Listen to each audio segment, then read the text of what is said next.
This is Olympic champion Scott Hamilton. Yes, the real Scott Hamilton. And you're listening to the other Scott Hamilton show, where you should be entertained, informed, and maybe even amused. Just don't expect any backflips. I mean, have you seen him skate?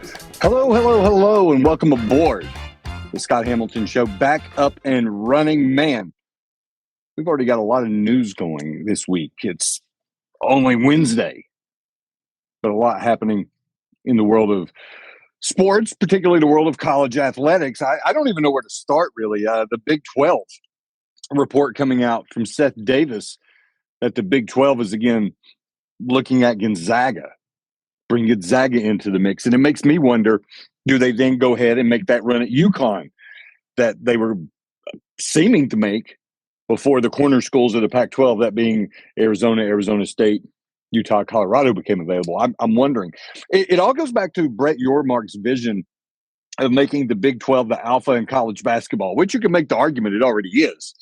But it would really, really, really help further reinforce that idea, bringing in the Gonzaga. Now, no football, and football drives the bus. And according to this report, Gonzaga would come in at a cut rate, something comparable to what Cal and Stanford are doing with the ACC. But I don't know. It would be a travel burden for the rest of the conference, but I think at this point, nobody cares. Nobody cares. West Virginia will have to go to Gonzaga to play basketball. Gonzaga will have to go to Morgantown to play basketball, and other sports. Don't forget about the other sports. I'm as guilty as everybody, I guess, for not mentioning the Olympic sports. We're talking about baseball, softball, so on and so forth. I'm all for it because I see value in owning basketball and having every night during the week be an event, because it's something that you own. That the Big 12 in basketball could be something akin to 3:30 kickoff on CBS during football season. I like where Yormark's going with it. I like his progressive thinking. It makes a lot of people uncomfortable.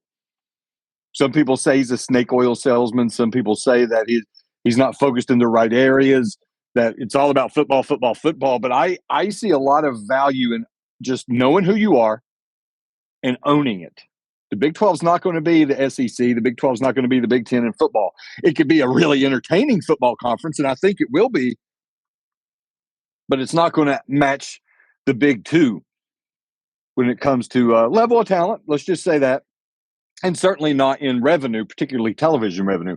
But you can make up a lot of that difference by owning basketball. Not to say that the other conferences aren't going to be proficient in basketball, but I think the way the Big 12 is shaping up, the powers it already has, the basketball brands it already owns, and the moves it's making to really take over that space, I can see it making up a lot of the revenue gap. And he's so creative. He's so creative. He knows TV money is huge, but you've got to think about how to create other revenue streams, and Brett Yormark is doing that. And he's also trying to keep in touch with a younger audience. He says he wants the Big 12 to be hipper, cooler, this, that, and the other. Something I think we'll find out when and if and when they come up with a new name for the conference. It's not going to be the Big 12 anymore, but I think when we get the new name of the conference, assuming that's what they're going to do, they're going to rebrand the conference, it's going to be something, it's got a little boom, boom, boom to it. Something cool, hip. You get what I'm saying? So I'm all for them bringing on Gonzaga. Let's make that happen. It'd be wonderful to see Gonzaga playing the likes of Cincinnati, playing the likes of Kansas, of Texas Tech, of Houston. That would be great. That would be great for the sport of college basketball, because college basketball, for the better part of the last, I'll say 30 years, has fallen by the wayside during its regular season. It's become a one-month sport. It's all about the NCAA tournament. We really don't pay a lot of attention to the regular season, not like we used to in the heyday of the Big East and the ACC and all those great conferences and those great interleague games from back in the 70s, 80s, and even parts of the 90s. No, it's a one-month conference. And a big part of that is because football has become this monster. The football conversation is year-round. Recruiting is getting as much attention as a regular season college basketball game. That's not hyperbole. I think that's kind of true. You get what I'm saying? And if they can create that kind of excitement, create that kind of buzz, bring people back to watching regular season college basketball, have matchups that are compelling, storylines that are compelling, and provide a product that is entertaining, that is informative, and that is fast, they're going to make a lot of money. And the powers that be that are questioning Brett Yormark's intentions to keep expanding in the basketball world are going to have egg on their face. I'm all for it. Some other news to get to. And speaking of conferences, a few reports out there. It's hearsay, but it's from some industry experts that I'm not going to name, who are actually, they've been proven correct in the past, saying that the ACC, the Atlantic Coast Conference, already vetting possible substitutes. Schools that'll come in when the likes of Florida State, Clemson, North Carolina, and perhaps others inevitably leave that league once they crack the code with the media rights deal that is keeping that conference together. Memphis, one of the schools tossed out there. Tulane at the top of the list. They know something. Maybe the powers that be at ACC headquarters now in Charlotte, not Greensboro. Maybe they know that the lawyers at Florida State, the lawyers at Clemson, the attorneys for North Carolina are close to finding a way out of that grant of rights. Or maybe they've resigned to the fact that even the grant of rights can't keep them together, can't keep that conference as it is, that the schools are going to find ways to just go ahead and get the money to pay their way out. So they're preparing to backfill. That's the phrase that we're using more and more these days, planning to backfill, and they're getting people already lined up so that when they leave, they've already got the next one. It's like going to a vending machine and getting a Coke.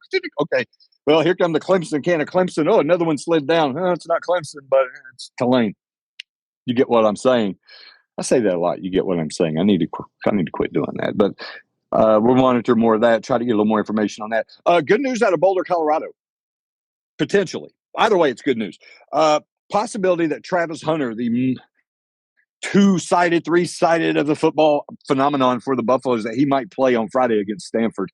Remember, he had a lacerated kidney against Colorado State a couple weeks ago in that marvelous game. It was a late hit, but he made amends with the guy who was penalized, and they actually went bowling together.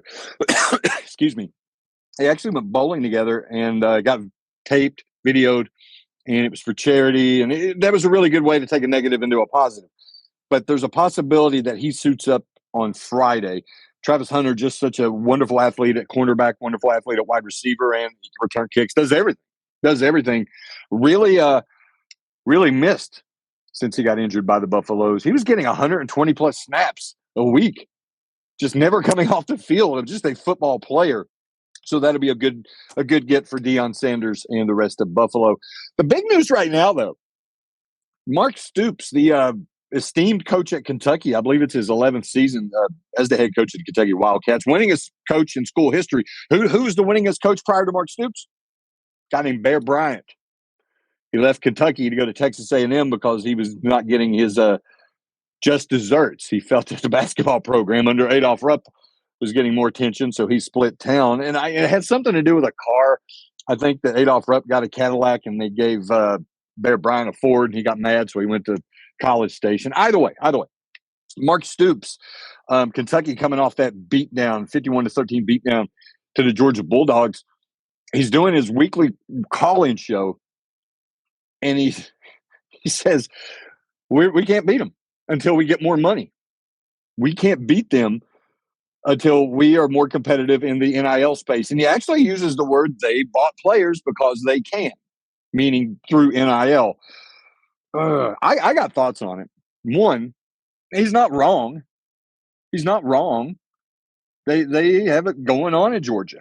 They are recruiting at a level that we've not really ever seen, even the likes of an Alabama or a Clemson. It's incredible.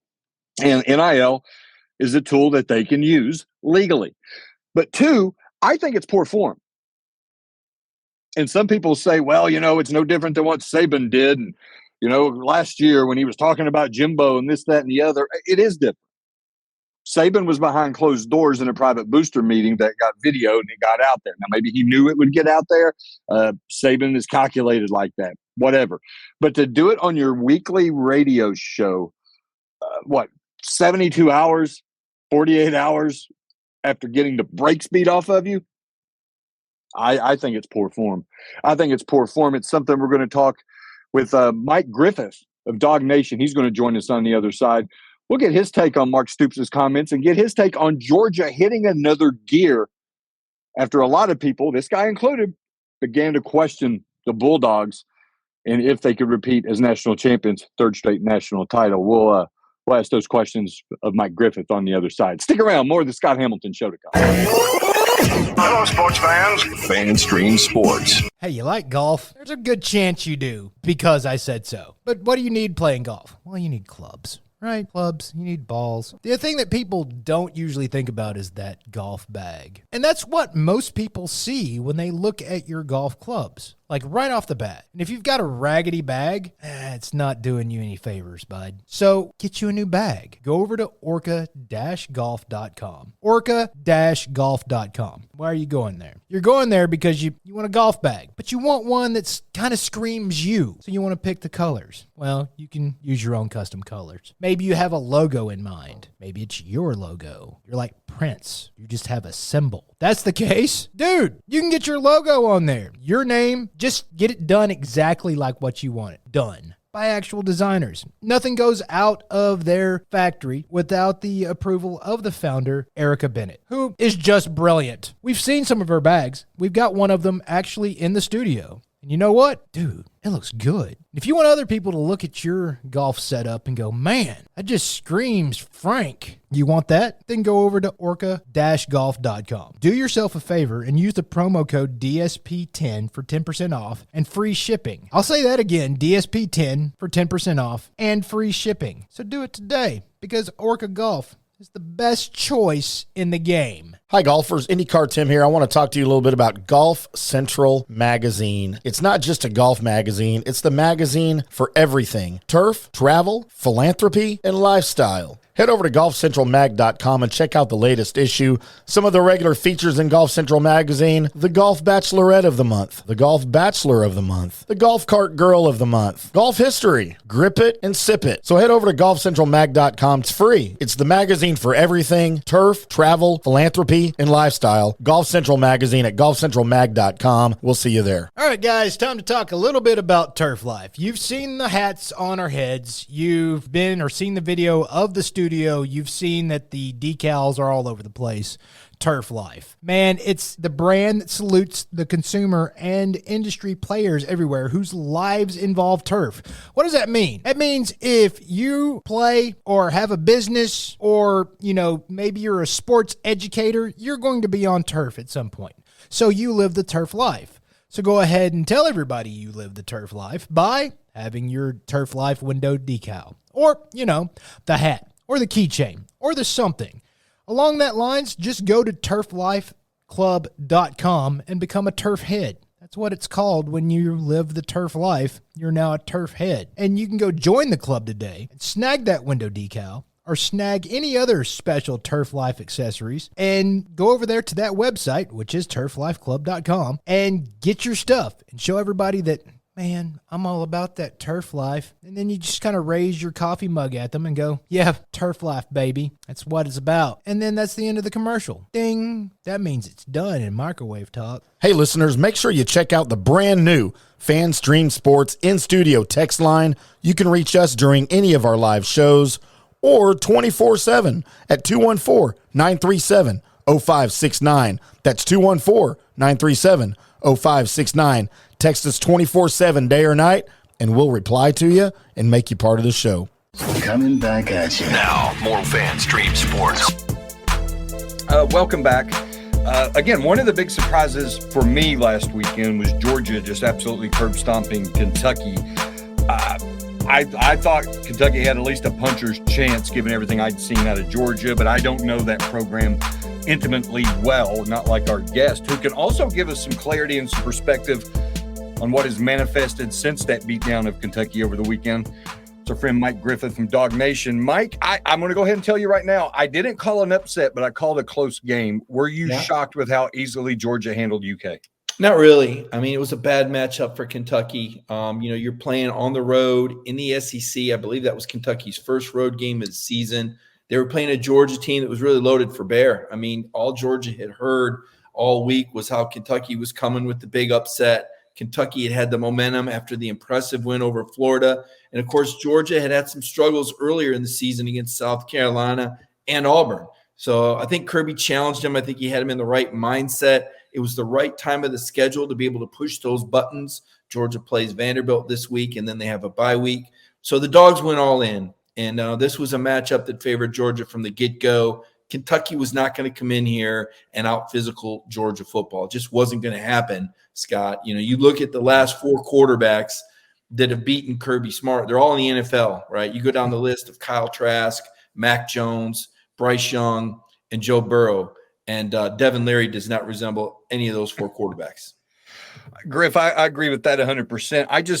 I thought leading up to that game, after watching what Auburn was able to do on the ground, I said, why can't Kentucky do that? Sure. But I feel like a fool because obviously Georgia has this extra gear. Do you expect Georgia to maintain this level of play, at least for the next few weeks, perhaps for the rest of the season? I mean, because they're going to have to be that Georgia team to win another championship. Sure. Well, the way Auburn did it was a little bit different, right? I look at it like this. Maybe this is a bad analogy, but I'll throw one more baseball analogy at you since the Braves are still at it after their big win the other night. Yeah. Kentucky's a fastball team. They come right at you. Auburn is Hugh Freeze throwing curveballs and knuckleballs. He's running read options. He's running his quarterbacks. They're doing things different. Like Kirby had told us earlier in the week, Hugh has answers. Hugh Freeze is a difference maker, okay? You don't have to like him off the field, but the guy can flat out coach and play call. And he did a fantastic job, and he had a home crowd. Kentucky, a couple things were different. Georgia also had a really large lead. So Kentucky wasn't able to be patient and be balanced and work the game like Auburn was. Auburn had that home crowd. Auburn had jumped out to an early lead. That gave Hugh some flexibility in his play calling, some balance. It put the defense in some run-pass conflict, whereas Georgia just jumped all over Kentucky, and the Wildcats were so far behind before they knew it. It was really hard for them to ever get their composure and their legs under them. And again, Leary had some open receivers. He just didn't hit them.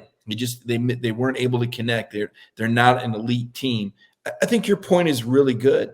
And, some people kind of accuse me of poo-pooing this Kentucky win a little bit, because I keep saying, well, it's Kentucky, guys. It's not Oklahoma. It's not Texas. It's not Alabama. It's not LSU. It's not Texas A&M.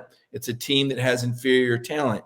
And I think your question is legitimate. I mean, can Georgia continue to rise and get better? Because Kirby Smart tells you they have to get better. Kirby has been saying this the whole offseason. It's just people don't want to listen. It's almost like, yeah, well, he reloaded after the 2021 title, so everybody just assumes it. Look, it's not easy to replace Jalen Carter. You can't replace Jalen Carter. You can't replace Darnell Washington. You can't replace Kenny McIntosh. All right. You don't have replacements for those guys. You've fallen off at those 3 positions. I think Carson Beck has shown you that he's a very capable quarterback, but he's got to have weapons. Ladd McConkey has only played 30 or 40 snaps this year. That's your best returning receiver that hasn't been out there. So Georgia's kind of been doing it with less at the skill positions.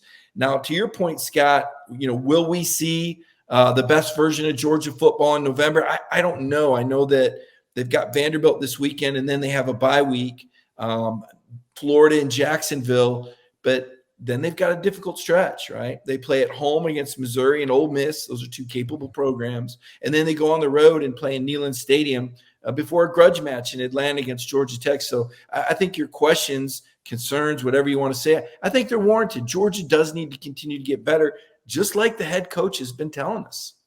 It's a fine line, Griff, and you know it as well as anybody knows that being able to turn that switch on and off, you can get complacent. Hey, they challenged us after we didn't look great against Auburn. Here comes Kentucky. Some people are calling for an upset. Chris Doring at the SEC Network, maybe myself included. And then they flipped that switch. They beat the brakes off of Kentucky, and now they're like, we can do it anytime we want. I think we're going to learn a lot about Kirby because during Kirby's time at Georgia, and definitely during this run, Mike, has there been a stretch where Kirby has had to get his guys mentally straight and to overcome complacency because they know on paper they're the best team and you see what they can do when they're focused. But has he ever had to really keep them dialed in? Has there been a stretch? I don't think so. You could go back to 2017 and wonder what happened at Auburn when they'd reached number one. They were so dominant. I think that had more to do with the Auburn running back. Was it Rudy Johnson? Was that his name, I believe? Yeah. He was just fantastic and then wasn't healthy for the rematch in the SEC title game. I thought a pretty pivotal stretch for the program came in the 2020 season, actually, when Georgia got upset by Florida in Jacksonville and it had their destiny taken out of their hands. Now, that wasn't a complacency question. That was an identity question, though. It was kind of clear, okay, now, Georgia, you no longer control the East, probably not going to play in the SEC championship game. How are you going to finish this thing out against the likes of Mississippi State and Missouri? And I think Vanderbilt canceled out on them that year. And then they had to play Cincinnati, missing a handful of NFL guys. But JT Daniels, that was JT Daniels' gift to Georgia. Was he finished that season spectacular? He had the second highest quarterback rating in the nation over those 4 games, and that really enabled Georgia to continue that streak of not only wins but top 10 finishes.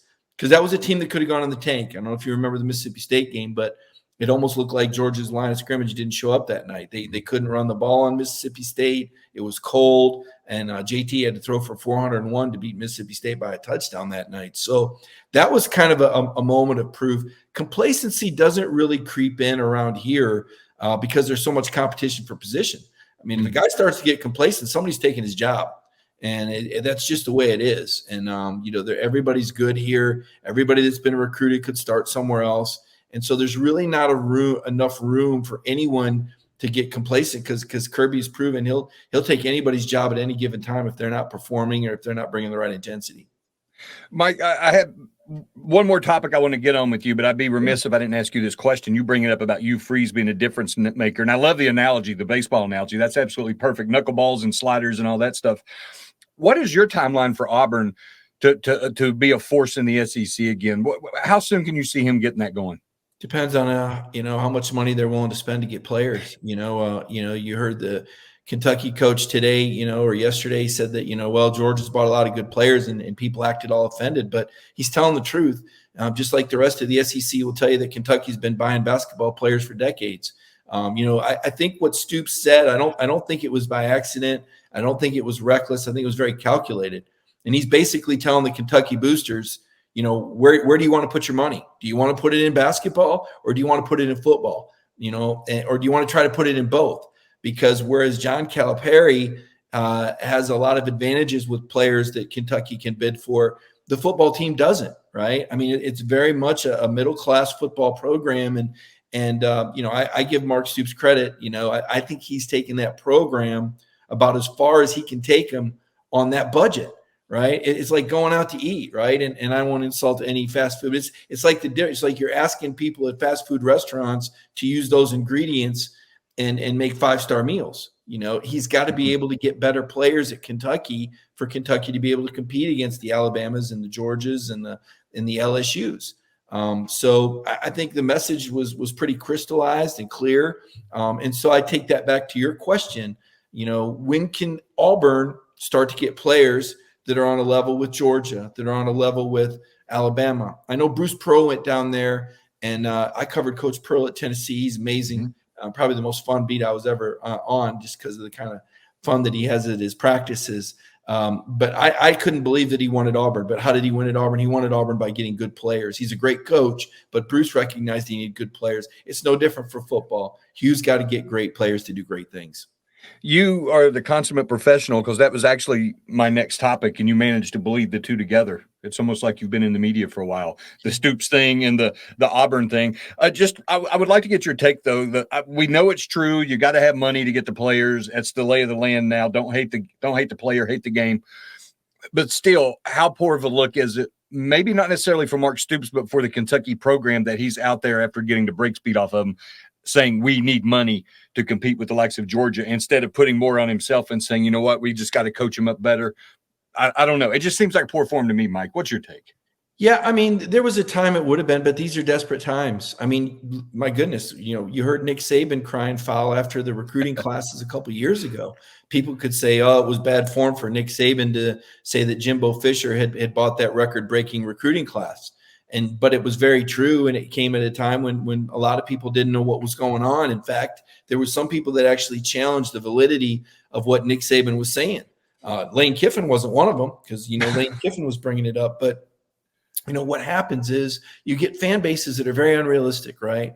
And or there's kind of a large portion maybe of social media, the clout crowd, right, that may not really be in tune, and they can start false narratives, and false narratives can be very dangerous, not just to corporations, but to programs, and oh my gosh, look at this, Mark Stoops, he just isn't a good enough coach to beat Kirby Smart. He's lost 11 in a row. That's dangerous for Coach Stoops. That's dangerous for his program ID. It's dangerous for his next recruiting class. So I feel like he's up against a wall saying, look, guys, I got to have better players. I mean, Devin Leary had open receivers and he didn't hit them. He's not a good quarterback. There were better quarterbacks in the portal that, if Kentucky's able to afford Spencer Rattler, he's hitting those passes. I mean, look, you get what you pay for, and this is a brutal truth.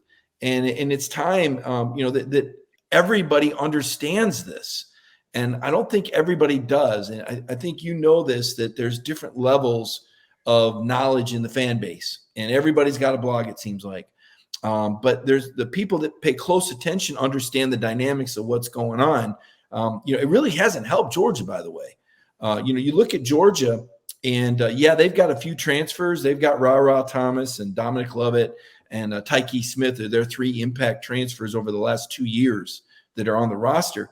But there's 16 former Georgia players that are in the 2 deep at Power 5 schools. There's 11 of them that are starting.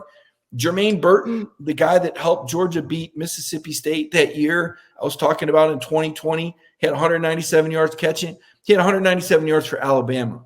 Okay, Alabama doesn't win against A&M without Georgia's Jermaine Burton. Tresman Marshall is the starting middle linebacker at Alabama. He's a former Georgia player. Major Burns had a pick 6 to seal the LSU win over Missouri. That's a former Georgia player, okay? So there's former Georgia players going elsewhere. You talked a moment ago about this whole complacency thing, and I told you there's so much competition here, and that pushes. Well, that competition also leads to some attrition that we've never seen. And so, to me, what was so fascinating about last year, and I don't know why, I guess people were in love with other storylines from Georgia, but the real storyline was that was the greatest amount of attrition that any national championship program had ever had to endure. Because not only did Georgia have 15 players go to the NFL, they lost 13 players in the transfer portal, including 4 former starters. They were down 38 guys from the 2021 team and still went undefeated in 2022 in a college football playoff era. That's pretty remarkable. And Kirby didn't win Coach of the Year anywhere, by the way. So I understand what you're saying about Kirby Smart should get his credit, and is that bad form for Mark Stoops? But the other side of it is Mark Stoops has been there 11 years, and he wants more than anything to advance the ball. But the bottom line is he's not going to beat Georgia without players. Nobody's going to beat Georgia. The one team that beat Georgia without players was the outlier game in 2019, and this was also the last home loss 23 games ago. It was 20-17, okay? Kirby Smart is 68-1 when he holds an opponent to 20 points or less. All right. But that particular day, South Carolina and Will Muschamp came in here. They'd had a bye week. Georgia didn't. There were 3 interceptions. There were 2 missed field goals. And Helinski had a wonderful story about devoting that game. There was a lot of emotion going into that. And it took that 1 in a million, those odds where you see Georgia -4 in turnover differential, where you see Georgia miss 2 field goals, where you see Georgia with a noon start come out slow. Georgia's starting center was out that particular day, and South Carolina had a bye, and it was Will Muschamp over there who can tell you what Kirby Smart had for breakfast, dinner, and lunch because he knows them better than anybody. That's what it takes for Georgia to lose to inferior competition. It's Mike Griffith. Dog Nation, follow him on X. It's X now, not Twitter, Mike. Mike Griffith 32. One of the nicest people in media. I will always say that. Mike, what are you working on? What can we expect to see soon? Well, I just did a story re-ranking the remainder of Georgia's schedule. I think it's kind of interesting. I think there's still a few teams that could have a shot. And I think you used the term puncher's chance earlier. in the broadcast, and I think that's real. I know Georgia fans don't want to hear that, and the way they looked against Kentucky, it's hard to imagine Georgia being on the other side of the scoreboard. But that was one game, right? And let's see. Now we're not going to see much at Vanderbilt. You think Georgia's going to coast there? I think the odds makers have that at 29. So their odds makers are anticipating a little bit of a letdown. If for no other reason, you're going to go from $92,000 under the lights to $28,000 in broad daylight in a stadium under construction. So maybe that's what the odds makers see there. Maybe a natural let up. Then you have the bye week, and then you have the Jacksonville game, which really isn't what it used to be. And I don't know if it ever should have been. It's 340 miles from here. If it's 70 miles from Florida, we'll see what happens. We know Kirby wants that home game here. Don't care what Florida does. They played in Jacksonville forever. Georgia Kirby just wants his home game to be able to recruit, because now more than ever, those visits are important, right? I mean, you got to get those kids on your campus. And, you're hearing Mark Stoops talk about wanting more money, and, where this all ends up is corporate sponsorship for programs. And now you're competing kind of with the NFL for this, right? Because we're seeing corporate sponsorships at NFL stadiums. What gives? And we've already kind of seen how different programs and conferences are collapsing under the pressure of the financing that's needed to be competitive. So I personally didn't have a problem with what Mark Stoops was saying, only because I think he's got enough equity as a good guy to understand that, look, this isn't just some bitter guy that can't accept defeat. He's accepted defeat to Georgia for 11 years. This is a guy that's given his fans answers. You want to know why you can't beat Georgia? Because your players aren't as good. You know why your players aren't as good? Because you don't ante up enough money to get them in for visits or for NIL deals that could persuade them to choose Kentucky over a Georgia or an Alabama. And the state of Kentucky doesn't have enough homegrown talent where you can just win with Kentucky guys. You got to go into Michigan and Detroit and Ohio and Georgia and get players from the in-state programs. That's really hard to do without much of a budget. Mike Griffith, you're the man. Real quick, are you a Heisman voter? Yeah, I'm a Heisman voter. Mm-hmm. I am too, and we're not allowed to say who we're voting for, but he might or might not wear number 19. That's all I'm. Well, he's certainly on the list. There's a lot of guys. It's early in the season. I feel like the Heisman is kind of a prisoner of the moment. Kind of vote last year. It certainly was. Leonard Fournette. Didn't necessarily think those were the 5 best players that got it, and some of them weren't even among the 5 best on their own team. We'll see what happens this year. Brock Bowers is certainly a guy that's captivating. Can you get a tight end a Heisman? Is that something that's going to be catchy enough? Will he be productive enough? I mean, realistically, you saw Devontae Smith from Alabama. I mean, Brock Bowers got to put up receiver numbers. Simple as that. You're going to have to score some rushing touchdowns, and Georgia's going to have to be undefeated. It's going to take a perfect storm for a non-quarterback to win the award. Mike Griffith, you're the man. Appreciate you hopping on, brother. You got it, man. Appreciate it. Thank you. Thanks. Welcome back. Wonderful conversation with Mike Griffith. And I meant what I said. Really one of the nicest men in all of media. And he covers the Bulldogs like nobody's business. I get what he's saying, that Mark Stoops isn't wrong. But I'll go back to what I said earlier. The platform, not cool. Not cool. Look, Kentucky, here's my thought. Kentucky has done so much to improve its program over the last decade. Since Mark Stoops came in to replace Joker Phillips, a dark era in Kentucky football, which is saying something considering there have been some pretty bleak stretches for that program. But they've invested in facilities. They've pumped more money into that program. At one point in time, not in the too distant past, maybe 8 years ago, they spent as much, being the University of Kentucky, spent as much on basketball's midnight madness, big blue madness, as the entire football recruiting budget. Wrap your mind around that. How can you recruit, especially in the SEC, when you are spending that kind of money, that less of amount of money, or maybe you're putting that money into something that's a practice, a glorified practice, just a pep rally? They've changed that. They flipped that script to the point that if you remember last year, John Calipari, actually, he kind of took the same track, and he was talking to Kyle Tucker of The Athletic, saying it's a basketball school. We're a basketball school. We need money. We got to have a better facility. Basketball. And Stoops took offense to that. And he should. He should. The basketball program has not been paying for itself. The basketball program has not been really validating the vast resources pumped into it. And forget about history. Nobody cares if Kentucky's won this many national championships or won 2,000 plus games or blah, blah. Nobody cares. Those kids don't care about history. What have you done for me lately? Lose to St. Peter's? Yes. In the tournament?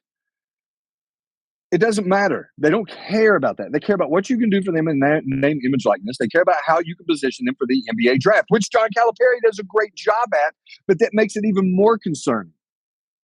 One national title. And I know there are a lot of places that would say, man, if we had one national title in the past 14 years, gosh, you know what? That's pretty good. We've been in how many Final Fours? Oh, man, that's great.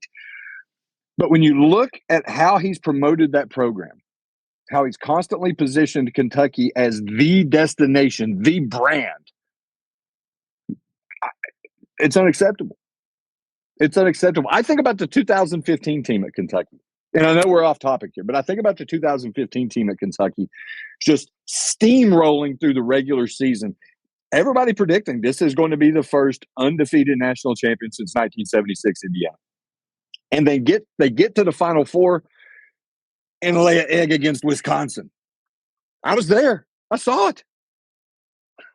A lot of people leaving town early. I mean, I was there for professional purposes, but a lot of people just bolting Indianapolis because this team, this generational gathering of talent, which is saying something considering some of the players that Calipari has brought in, to puke on themselves in the first round of the Final Four was shocking. But it perfectly summed up what the Calipari era has been at Kentucky. Underwhelming, sizzle, no steak, or maybe just a few bites of the steak, not enough to fill you up. So he calls out Stoops. Stoops stands up for his program. Suddenly people are sympathetic to Stoops in the football program. You know what?